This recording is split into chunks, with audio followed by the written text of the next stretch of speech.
If you are bored of hearing about Blizzard and all their shenanigans right now, well, I've got some juicy news for you because it looks like it's Niantic's turn to get a piece of the boycott pie. And if you don't know who Niantic are, then you've probably heard of Pokemon Go. It's an app on all the mobile phone devices and earns an absolute fortune. Just to give you an idea of how much it's made, over the last 5 years it's made $5 billion.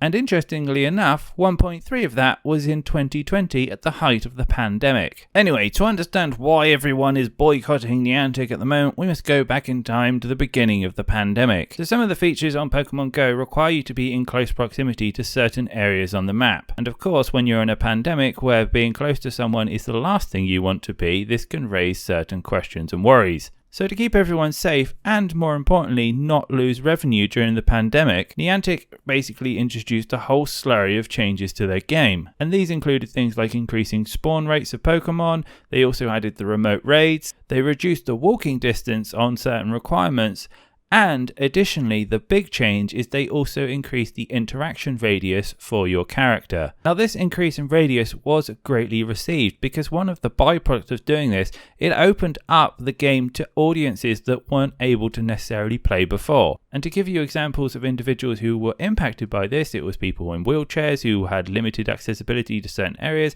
and also individuals with autism who may not necessarily want to be in areas with lots of bustling people. And this is where our story begins, because Niantic never proposed to make these changes permanent, and people aren't very happy with this. On one side, we have Niantic basically saying they want to reverse these changes because they want to make it more rewarding to play outside. And on the other side, we have people who want to keep these accessibility changes, and I can see why. Because for me personally, games are all about inclusivity, having as many people from as many different demographics or different abilities coming together and enjoying the same game. So the Pokemon Go player base has been quite active about this, and last Thursday they put together a letter which they shared on Twitter. And in a nutshell, this letter basically said, "Oi, Niantic, we want you to reverse the decision on this distance change." And the cry out to reverse these changes has been absolutely huge, with the hashtag HearUsNiantic raising over 63,000 tweets. There's been a huge amount of backing from large streamers and YouTubers, with some YouTubers threatening to boycott the app completely and saying that they won't play anymore unless these changes are put in. And there's been tons of heartwarming stories as well of people who've been hospitalized and they can't move from their beds, who've suddenly had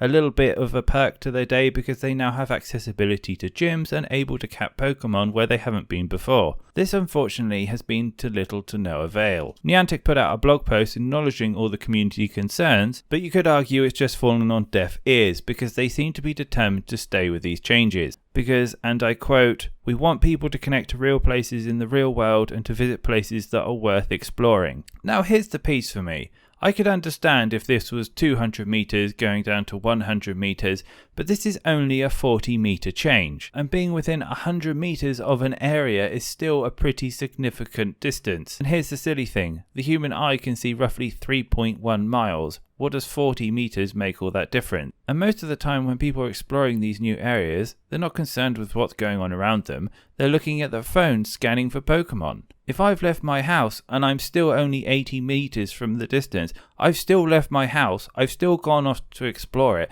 I've still moved, I can still look down the street and see new areas and be in new places. So part of me thinks they've done the maths on this, and by reducing the distance by half, it's going to add just enough inconvenience to people that it's going to force them to buy more Pokecoins, which if you ask me is a pretty crappy move considering they made £1.2 billion last year. Is the worry that now the pandemic is over that people are going to stop playing Pokemon Go and wandering around and leaving their homes? If anything, these new changes made me want to play the game. I don't really understand why they'd want to reverse them. Now they have said that they are putting a new exploration bonus in, and I don't really know what this entails, and I don't know if this even makes up for the fact that they've shortened half the distance. But nonetheless, I find the whole situation perplexing. I really hope this isn't just driven by pure greed. Niantic have said in their message that we are assembling an internal cross-functional team to develop proposals designed to preserve our mission of inspiring people to explore the world together, while also addressing specific concerns that have been raised regarding interaction distance, and that they promise to update everyone on these changes by next September. So who knows, maybe they'll see a significant drop in the user base or they'll see a reason to do it, but